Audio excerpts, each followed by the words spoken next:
네, 오늘날 순교의 의미 발표를 맡은 강창근 바오로입니다. 무아 방유령 안드레아 신부님께서는 한국 순교복자 수녀회, 한국 순교복자 성직 수도회, 한국 순교복자 빨마 수녀회 이렇게 세 수도 공동체를 설립하셨습니다. 방 신부님께서는 수도의 이름에서 드러나듯이 순교 정신을 계승해야 한다고 생각하셨습니다. 신부님께서는 순교 정신에 대해서 여러 가지로 언급하셨습니다.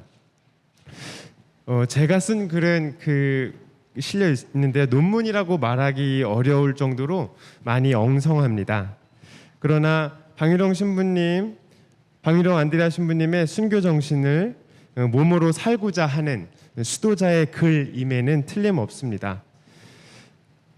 그래서 이 글은 학문적인 글이 아니고 실제로 우리가 어떻게 살아가야 하는지에 대해서 알려준다고 볼 수 있겠습니다. 창성 신부님께서는 순교 정신에 대해서 순교 정신은 죄악을 끊어버리는 정신이다 라고 말씀하셨고, 또 순교 정신이란 하느님을 위하여 죽음을 각오한 정신, 그러니까 순교 정신이란 천주님을 위해서 천주님의 영광이라면 아무리 괴로워도 좋고 죽으면 보다 더 좋아하는 사상이다 라고 말씀하셨고, 또 세상 사람들은 죽는 것을 또 병든 것을 싫어하시는데, 그러나 우리는 그러니까 복자 수도의 수사님들 수녀님들은 죽는 날이 제일 가는 날이다 라고 그렇게 생각해야 한다고 말씀하셨고, 또 순교 정신이란 하느님을 위해서 하느님 사랑으로 모든 괴로움을 기쁘게 받아들이는 것이다 라고 말씀하셨습니다. 마지막으로 순교 정신에서 말씀하신 것은 희생 정신이라고도 말씀하셨습니다. 저는 논문을 준비하면서 우리 수도자들의 삶은 보물찾기라는 생각을 하게 되었습니다. 방 신부님은 당신의 강론편에서 이 천상 보화를 캐야 한다고 강조하시거든요. 여기 다 복자 수도회와 관련되신 분들이시죠? 관련 없으신 분 한번 손들어. 네, 다 우리 복자인들이네요. 네. 창선 신부님께서는 금은 보화가 우리의 삶에 가득한데 그 금은 보화는 어디에 있나요? 다 아시는데 겸손하셔가지고 대답을 안 하시죠? 금은 보화는 그 비천하고 보잘것없는 것들에 있습니다. 그 비천하고 보잘것없는, 때로는 평범하고 범상한 그곳에 금은 보화가 있는데, 이 세상 사람들은 그것을 볼 수 있는 안목이 있을까요? 없을까요? 없어요. 세상 사람들은 그런 금은 보화가 비천한 곳에 있고 십자가에 묻혀 있다라는 것을 모릅니다. 창선 신부님께서는 죽어야 산다고 자주 강조하셨습니다. 죽음의 죽음도 많이 강조하셨죠. 요한복음 12장 15절에 보면 자기 목숨을 사랑하는 사람은 목숨을 잃을 것이고 이 세상에서 자기 목숨을 미워하는 사람은 영원한 생명에 이르도록 목숨을 간직할 것이다. 자기 목숨을 미워하는 사람은 순교자들이라고 봐야 하겠죠. 우리 모두는 다 알고 있습니다. 밀알 하나가 썩어야 많은 열매를 맺는다는 것을 우리는 알고 있지만 우리는 그것이 쉽지는 않습니다. 두렵습니다. 제가 지원기 때는 감히 그런 결심을 못했고 청원기 때 감실 앞에서 순교를 하기로 예수님께 말씀을 드렸습니다. 왜냐하면 복자 수도의 일원으로 살아야 하기 때문입니다. 복자 수도의 수사님, 수녀님들은 대부분 순교를 결심할 것입니다. 그렇죠?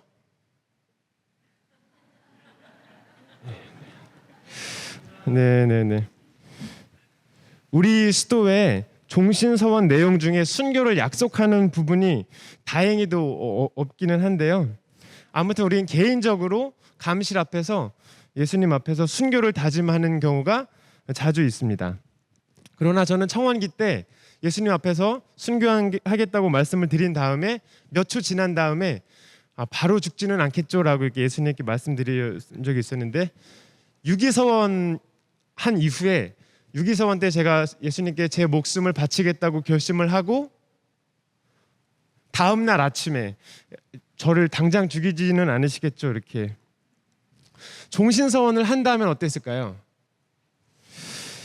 순교한다는 것은 참 어려운 것 같습니다.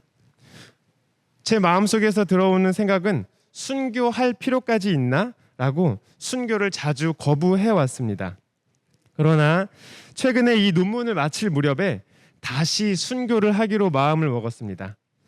순교를 한다는 다짐은 곧 성인이 되겠다는 다짐이겠죠. 우리는 순교를 해야 하고 성인도 되어야 합니다. 순교하기로, 성인 되기로 마음을 먹지 않으면 우리는 성덕으로 나아갈 수 없습니다. 시작부터 어중간한 사람이 되겠다고 결심하면 이 세 가지 원수가 뭐예요? 세상과 육신과 마귀인데요.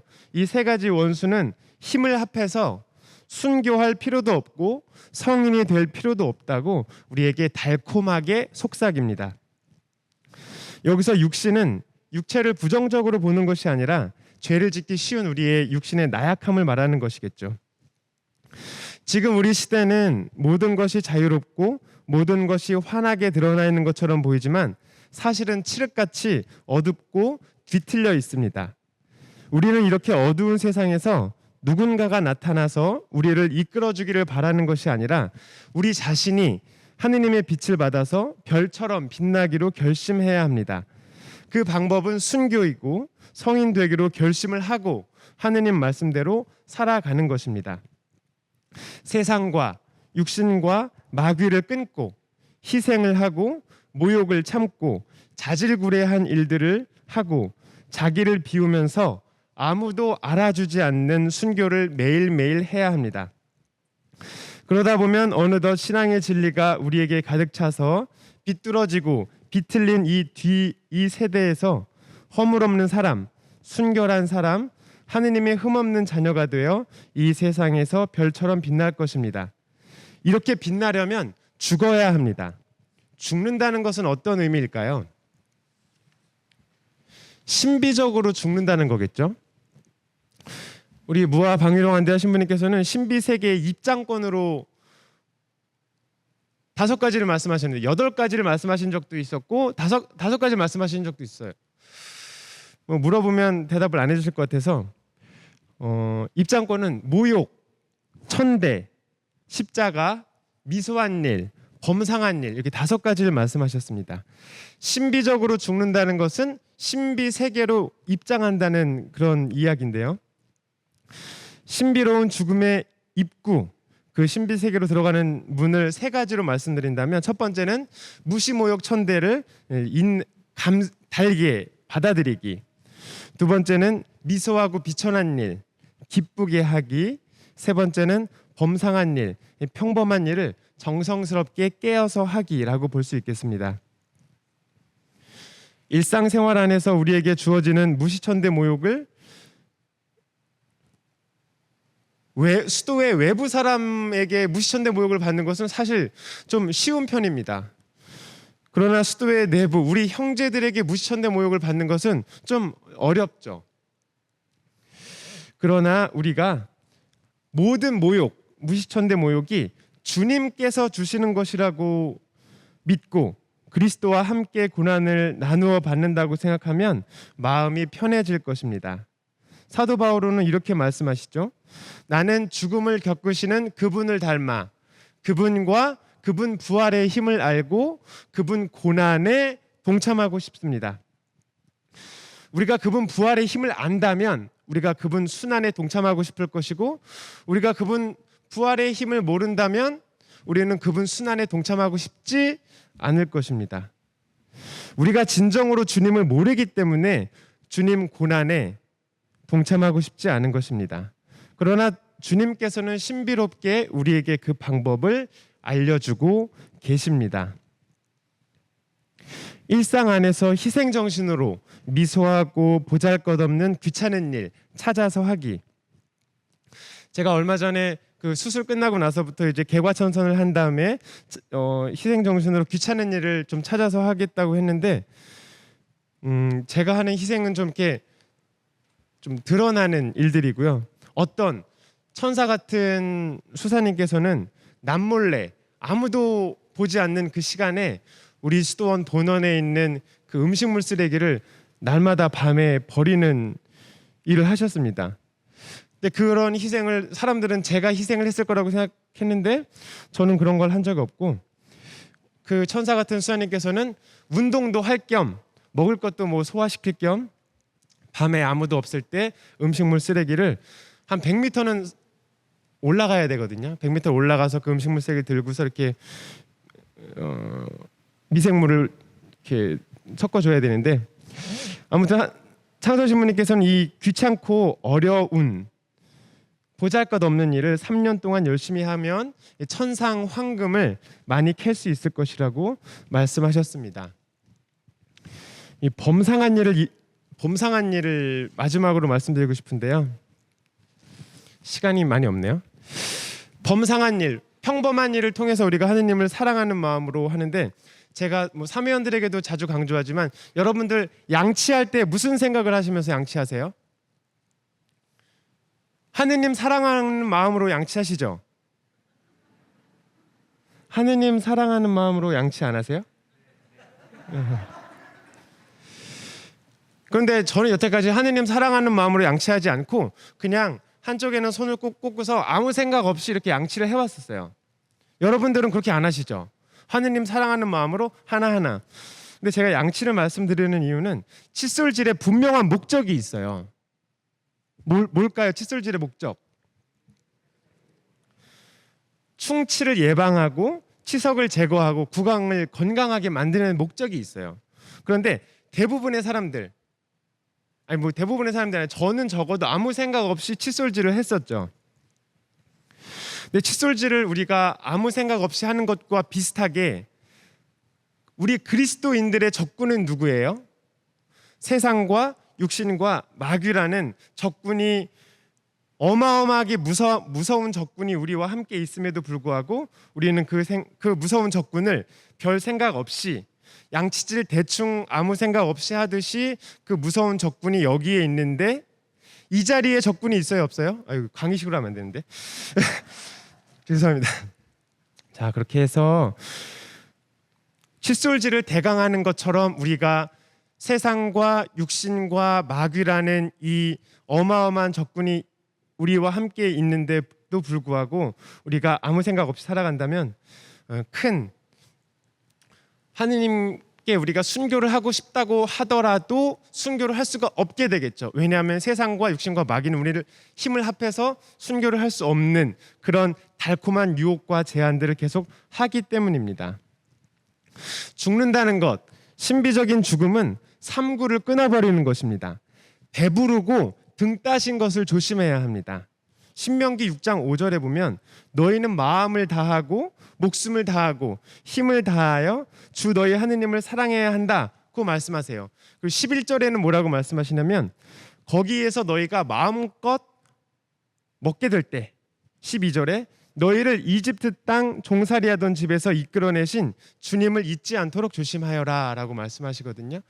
우리가 마음을 다하고 힘을 다하고 정성을 다해서 하느님을 사랑하고 싶지만 우리가 배부르고 등 따시게 되면 우리가 하느님을 잊게 되는 그런 위험성이 항상 있다는 것을 우리가 조심해야 합니다.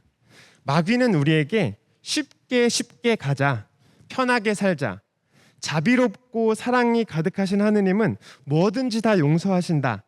하느님은 화를 내시는 분이 아니야. 화를 내고 혼을 내시는 분은 구약의 하느님이야. 자비로우신 하느님은 대충 해도 용서하셔. 이렇게 마귀는 달콤한 제안을 하죠. 그리스도의 십자가로 말미암아 내 쪽에서 보면 세상이 십자가에 못 박혔고 세상 쪽에서 보면 내가 십자가에 못 박혔습니다. 세상은 분명히 우리의 적임에도 불구하고 우리가 이 세상 안에서 살고 있기 때문에 세상이 우리의 적이라는 것을 알아듣지 못하는 수도자, 평신도들이 너무나 많습니다. 우리는 날마다 죽는 연습을 해야 합니다. 시간이 없어가지고 날마다 죽는 것이 날마다 더 잘 살게 되는 것입니다. 예로니모 성인, 프란치스코 성인, 시에나의 카타리나 성인, 사마귀 안토니오 성인은 늘 해골을 자기 책상 앞에다 두고 죽음을 묵상하셨습니다. 천당 직노라는 책, 1882년에 블랑 주교님이 감준한 책에 보면 거기에서도 우리 선조들은 매일 죽음을 연습하셨어요. 그리고 성무일도 다 하시죠. 성무일도 마지막 마지막 기도는 거룩한 죽음을 맞게 하소서라고, 우리는 하루를 마감하는 것이 거룩한 죽음으로 맞이하게 됩니다. 또 복자수도의 우리 고유 찬미가인 만과 찬미가, 종과 찬미가에도 그런 내용이 있죠. 날마다 죽는 연습은 바로 더 잘 사는 연습입니다. 네, 우리가 하느님을 찾아가는 여정은 신비롭고 자유로운 여행입니다. 보물찾기입니다. 보물찾기. 그 보물은 비천하고 보잘것없는 것에 묻혀 있습니다. 그곳이 신비세계로 들어가는 입구입니다. 아래로 내려가는 길이죠. 아래로 내려가는 것이 올라가는 것입니다. 그러나 하느님께서는 우리에게 절대로 강요하지 않으십니다. 우리 함께 순교를 하기로 마음을 먹고 주님께 고백합시다. 주님께서 신비로운 당신의 방식으로 우리를 이끌어 주시는 것을 온몸으로 느끼게 될 것입니다. 감사합니다. 참 예수님, 만나서 반갑습니다. 강창근 신부님의 발표 잘 들었습니다. 김대건 신부님 탄생 200주년 희년을 맞이하여 학술 발표를 주최하는 내포 교회사 연구소와 공동 주관의 한국 순교복자 성직수도에 진심 어린 감사의 말씀을 전합니다.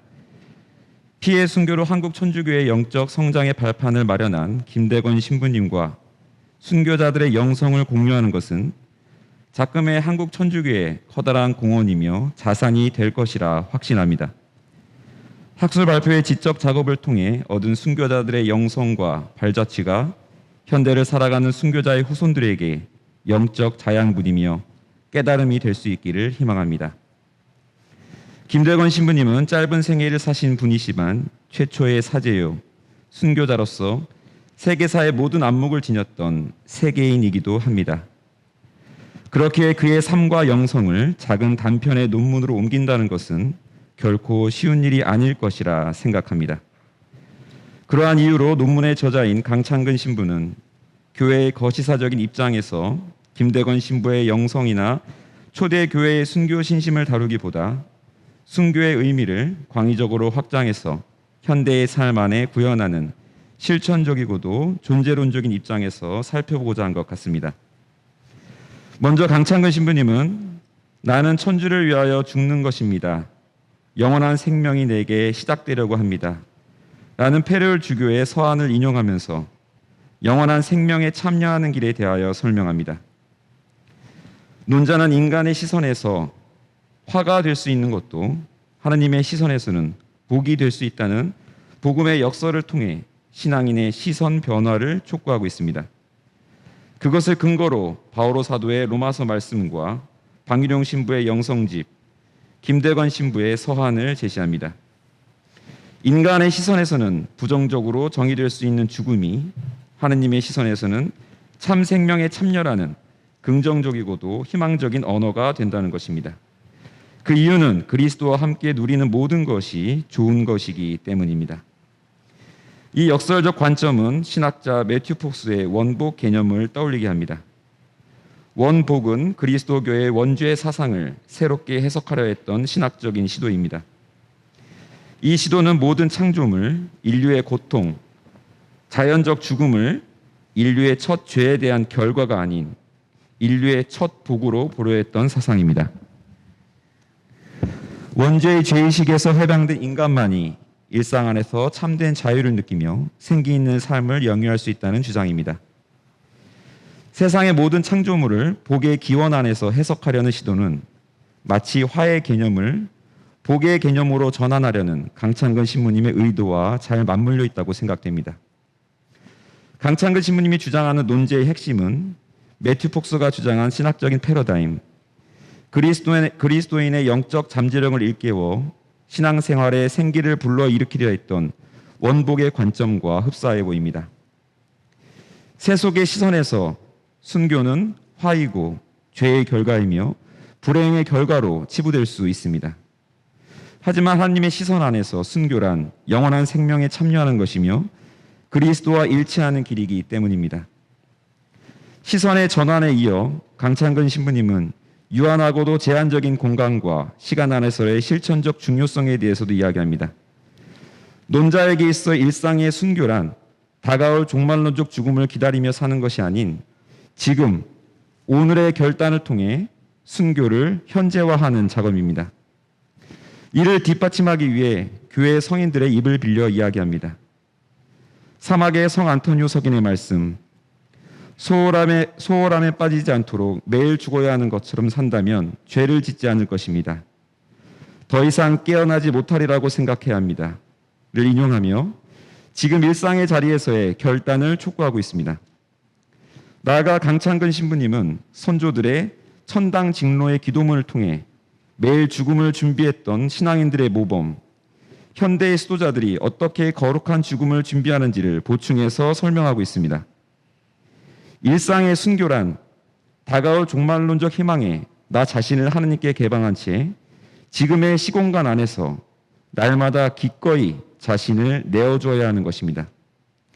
이런 논자의 사상은 내 삶의 영역을 넘어 관망되는 이신론적 경향이 아닌 현재 인간의 존재가 하느님과의 직접적 관계 안에 존재한다는 실존주의 철학이나 과정주의 신학과도 그 맥락을 같이 합니다.